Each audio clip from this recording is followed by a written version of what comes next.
نحمده ونصلي على رسوله الكريم أما بعد فأعوذ بالله من الشيطان الرجيم بسم الله الرحمن الرحيم رب اشرح لي صدري ويسر لي أمري واحلل عقدة من لساني يفقه قولي رب زدني علما اللهم فقهنا في الدين اللهم ارزقنا إخلاص إلهي آمين.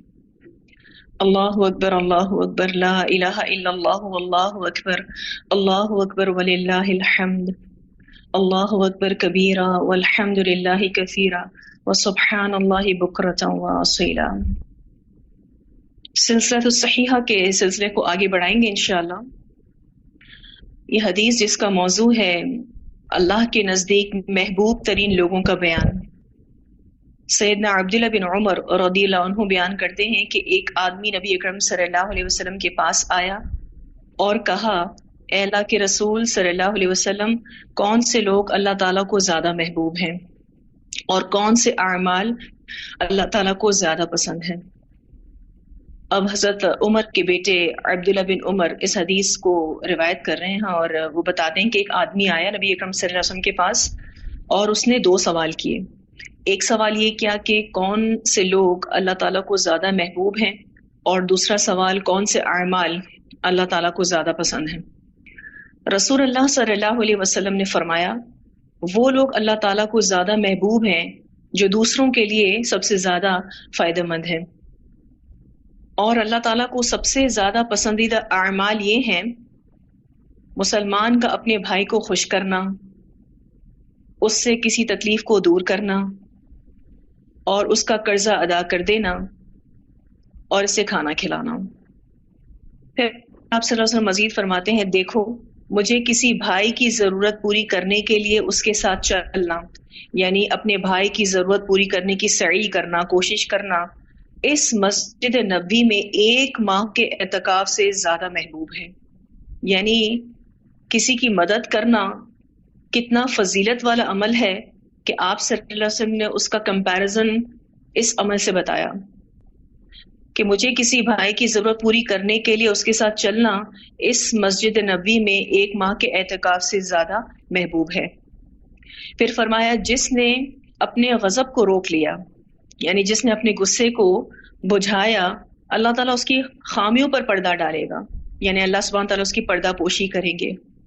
جو آدمی اپنے غصے کو نافذ کرنے کی طاقت کے باوجود پی گیا، یعنی اس کے پاس پورا پاور تھا کہ وہ اپنا غصہ نافذ کرتا، سزا نافذ کرتا، لیکن اس طاقت کے باوجود بھی وہ اس کو پی گیا، اللہ تعالیٰ روز قیامت اس کے دل کو امیدوں سے بھر دے گا. یعنی اللہ تعالیٰ اس کا دل اتنا بھر دے گا کہ وہ قیامت کے دن راضی ہو جائے گا، یعنی اس کے دل میں امیدیں پیدا ہوتی جائیں گی اور اللہ تعالیٰ ان امیدوں کو پورا کرتا جائے گا تو اس کا دل راضی ہو جائے گا. پھر فرمایا جو اپنے بھائی کے ساتھ اس کی ضرورت پوری کرنے کے لیے چلا، اللہ تعالیٰ اس کو اس دن ثابت قدم رکھے گا جس دن قدم ڈگمگا جائیں گے. یہ کون سا دن ہے جس دن قدم ڈگمگائیں گے؟ قیامت کا دن ہے. پھر مزید فرمایا کہ بدخلقی اعمال کو ایسے تباہ کرتی ہے جس طرح سرکہ شہد میں بگاڑ پیدا کر دیتا ہے. جیسے کہ وینیگر جو ہے وہ ہنی کو خراب کر دیتا ہے. آپ کو پتا ہے شہد میں اگر 1 ڈراپ سرکے کا ڈل جائے تو پورا شہد خراب ہو جاتا ہے. حالانکہ شہد جو ہے وہ کافی عرصے تک ٹھیک رہتا ہے اور خراب نہیں ہوتا، لیکن اگر اس میں 1 قطرہ سرکے کا ڈال دیا جائے تو پورا شہد خراب ہو جاتا ہے. اس حدیث کو طبرانی نے روایت کیا ہے. اب ہم اس حدیث پہ تھوڑا سا غور و فکر کریں تو اس حدیث میں سب سے پہلی بات یہ کی گئی کہ اللہ کو سب سے زیادہ وہ بندہ محبوب ہے جو دوسرے لوگوں کے لیے سب سے زیادہ فائدہ مند ہوں.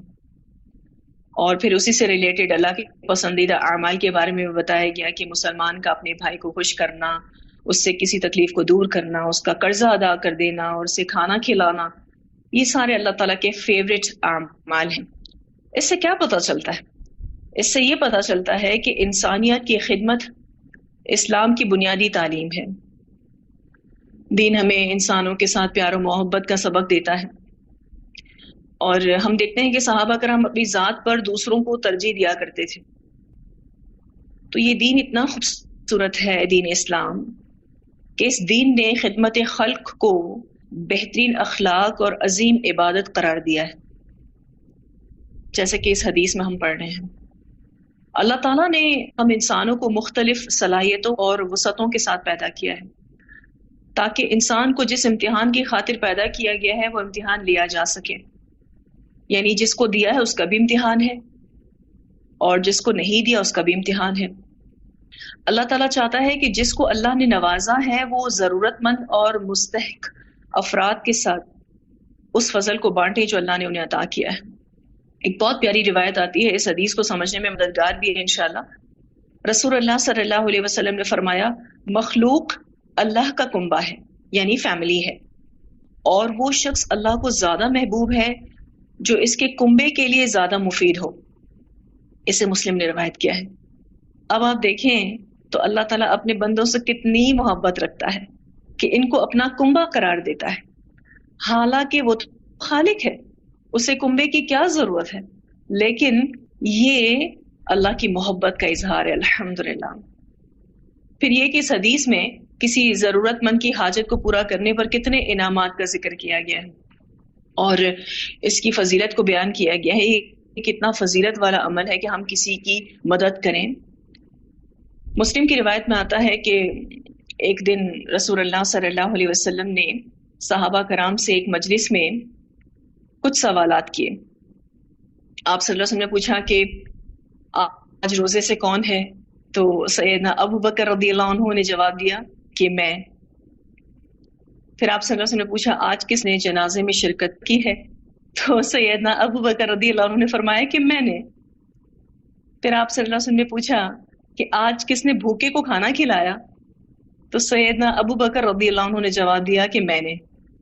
پھر آپ صلی اللہ علیہ وسلم نے پوچھا کہ آج مریض کی عیادت کر کے کون آیا ہے؟ سیدنا ابو بکر رضی اللہ عنہ نے فرمایا کہ میں عیادت کر کے آیا ہوں۔ پھر آپ صلی اللہ علیہ وسلم نے فرمایا کہ جس میں یہ ساری خوبیاں جمع ہوں وہ جنت میں داخل ہوگا۔ اس سے ہمیں پتہ چلتا ہے کہ کتنا زیادہ صحابہ کرام نیکیوں کے حریص تھے اور ہمیشہ ایک دوسرے سے آگے بڑھنے کی فکر میں رہتے تھے۔ ایک بہت خوبصورت واقعہ آتا ہے، حضرت عمر رضی اللہ تعالیٰ عنہ فرماتے ہیں کہ ایک دن میں مدینے کے مضافات میں، مضافات کہتے ہیں اطراف میں، کہتے ہیں کہ ایک دن میں مدینے کے مضافات میں ایک جھونپڑی کے قریب پہنچا تو اس میں تنہا ایک بڑھیا بستر پر پڑی نظر آئی، اور جھونپڑی صاف ستھری اور ہر چیز قرینے سے رکھی ہوئی تھی، یعنی بہت ہی زیادہ ویل مینٹین جھونپڑی تھی۔ حضرت عمر رضی اللہ تعالیٰ عنہ نے کہا کہ میں نے بڑھیا سے پوچھا، اب آپ کی یہ کام کون کرتا ہے؟ عرض کیا ایک شخص فجر سے بھی پہلے آتا ہے اور یہ سارے کام کر کے چلا جاتا ہے۔ حضرت عمر رضی اللہ تعالیٰ عنہ کو تجسس ہوا کہ وہ شخص کون ہے۔ دوسرے دن صبح آئے تو وہ کام کر کے چلا گیا تھا۔ پھر آئے تو وہ گھر کی صفائی کر رہے تھے، دیکھا تو وہ ابو بکر رضی اللہ تعالیٰ عنہ تھے۔ آپ دیکھیں تو اتنی صبح یعنی فجر سے پہلے حضرت ابو بکر صدیق مدینے کے اطراف میں جاتے ہیں اور وہاں ایک جھونپڑی میں جا کے ایک بزرگ عورت کی خدمت کرتے ہیں۔ لیکن ہم اپنا حال دیکھیں، آج ہم مسلمان دوسروں کی مدد کرنا اور ان کے ساتھ تعاون کرنا بھول چکے ہیں۔ ایسا لگتا ہے یہ سب کچھ کم ہوتا جا رہا ہے، بلکہ یوں کہیں کہ ختم ہوتا جا رہا ہے تو یہ بات بھی کچھ غلط نہ ہوگی۔ آج ہم دیکھتے ہیں کہ دوسروں کی مدد کرنا اور ان کے ساتھ تعاون کرنا یہ سب کچھ کم ہوتا جا رہا ہے اور ایسا لگتا ہے کہ ختم ہوتا جا رہا ہے۔ آج ہر کوئی صرف اور صرف اپنی ذات اور اپنے مفاد کے بارے میں سوچتا ہے۔ آپ کو پتہ ہے کہ قومیں ان بنیادی اخلاق اور کردار سے جب عاری ہو جائیں تو وہ جلد تباہ ہو جاتی ہیں۔ تو بہت اہم حدیث ہے جس میں یہ بات بتائی گئی کہ کسی کی بھی مدد کرنا کتنا فضیلت والا کام ہے۔ جب کوئی شخص کسی کی مدد کرتا ہے تو جہاں یہ اللہ کی خوشنودی کا باعث ہے، وہاں یہ اس کی اپنی ضرورت اور حاجت پوری کرنے کا بھی باعث ہے۔ یعنی جب ہم کسی کی مدد کرتے ہیں تو جہاں ہمیں اللہ کی رضا نصیب ہوتی ہے، وہاں اس نیک عمل سے اللہ تعالیٰ ہماری ضرورتوں کو، ہماری حاجتوں کو پورا کرتا ہے۔ ایک روایت آتی ہے، آپ صلی اللہ علیہ وسلم نے فرمایا کہ اللہ اپنے بندے کی مدد میں رہتا ہے جب تک بندہ اپنے بھائی کی مدد میں رہتا ہے. مسلم کی روایت ہے. یعنی اگر ہم کسی کی مدد کر رہے ہیں تو اللہ ہمارے کام بنا رہا ہوتا ہے. پھر ترمذی کی روایت میں آتا ہے کہ اگر کسی کی صبح عیادت کی جائے تو شام تک 70,000 فرشتے اس عیادت کرنے والے کے لیے دعائیں کرتے ہیں، اور شام کے وقت عیادت کی گئی تو صبح تک 70,000 فرشتے اس شخص کے لیے دعا کرتے رہتے ہیں. یعنی ہمیں فرشتوں کی دعائیں بھی نصیب ہوتی ہیں الحمدللہ. پھر اسی طرح سے کسی بھی طرح کا صدقہ ہم کرتے ہیں، ہمارے گھر میں کوئی بھی بیمار ہوگا تو وہ بیماری دفع ہو جاتی ہے. رسول اللہ صلی اللہ علیہ وسلم نے فرمایا کہ صدقہ سے اپنے مریضوں کا علاج کرو. یہ صحیح الجامع کی حدیث ہے جس میں یہ بات بتائی جا رہی ہے کہ اگر ہم صدقہ کرتے ہیں، اور صدقہ کی ڈیفینیشن تو بہت ہی طویل ہے کہ جو کہ اس سیشن میں تو ہم آپ کو بیان بھی نہیں کر سکتے. اگر ہم کسی کو مسکرا کر بھی دیکھتے ہیں تو وہ بھی صدقہ ہے.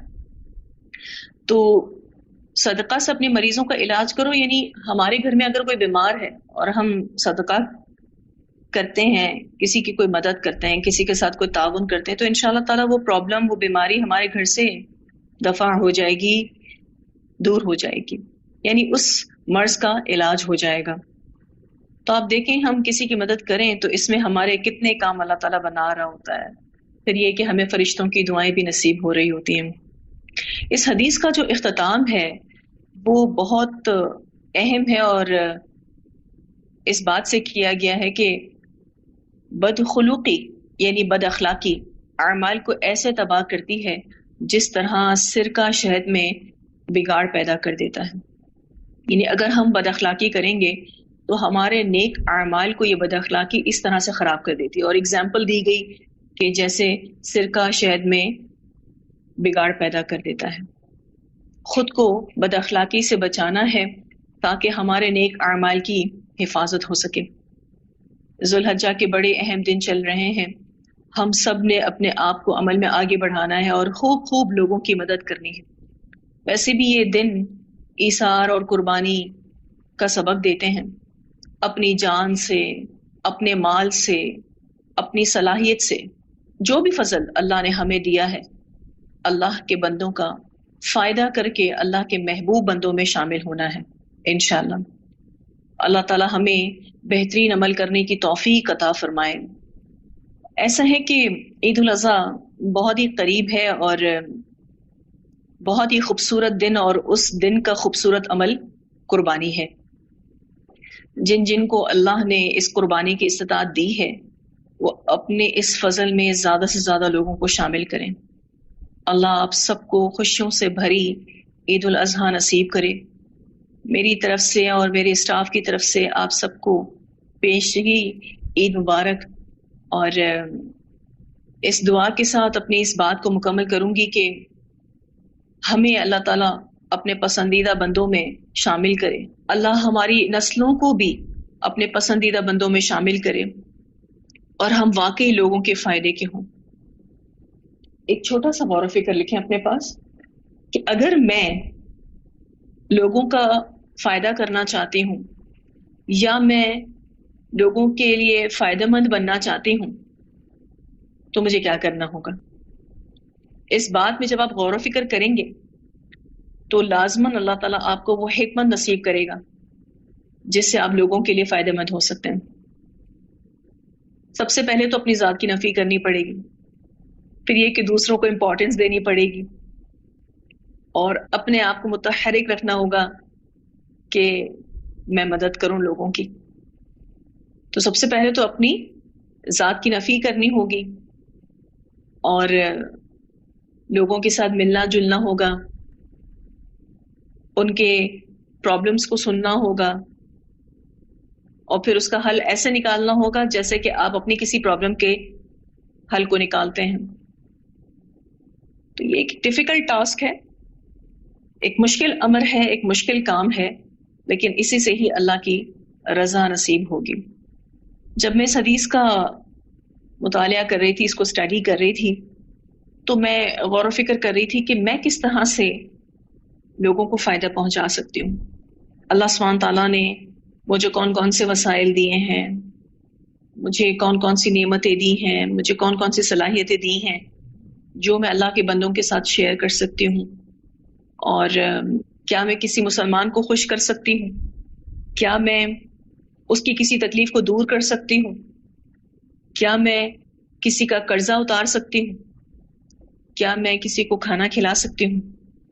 اور اگر مجھے کوئی کال کرتا ہے، بلاتا ہے کہ میری اس پرابلم میں آپ میرے ساتھ چلیں، تو کیا میں دل کے ساتھ جاتی ہوں؟ کیونکہ آپ صلی اللہ علیہ وسلم نے فرمایا کہ مسجد نبوی میں ایک ماہ کے اعتکاف سے زیادہ محبوب ہے کہ میں اپنے کسی بھائی کی مدد کے لیے چلا جاؤں اور میں وہ سعی کروں کہ اس سے اس کی پرابلم سالو ہو جائے. اور پھر اس کے بعد آپ یہ دیکھیے کہ غصے کو کنٹرول کرنا اور بدلہ لینے میں خود کو کنٹرول کرنا، آپ اس کے اجر تو دیکھیں کتنے بڑے بڑے ہیں کہ اگر ہم غصہ کنٹرول کرتے ہیں تو اللہ تعالیٰ ہماری پردہ پوشی کرے گا. اگر ہم بدلہ نہیں لیتے تو اللہ تعالیٰ روز قیامت ہمارے دل کو امیدوں سے بھر دے گا. تب یہ کوئی چھوٹے چھوٹے اجر تو نہیں ہیں. اور اگر ہم کسی مسلمان کی ضرورت پوری کرنے کے لیے جاتے ہیں تو اللہ تعالیٰ ہمیں قیامت کے دن ثابت قدم رکھے گا. قیامت کا دن اتنا دہشت ناک ہے کہ اس دن واقعی قدم ڈگمگائیں گے. اور آپ کو پتہ ہے یہ قدم ڈگمگانا کس وجہ سے ہوگا؟ یہ اعمال میں کوتاہیوں کی وجہ سے ہوگا. یعنی جن کے نیک اعمال کم ہوں گے، برائیاں زیادہ ہوں گی، ان کے قدم ڈگمگائیں گے، گناہگار لوگوں کے قدم ڈگمگائیں گے.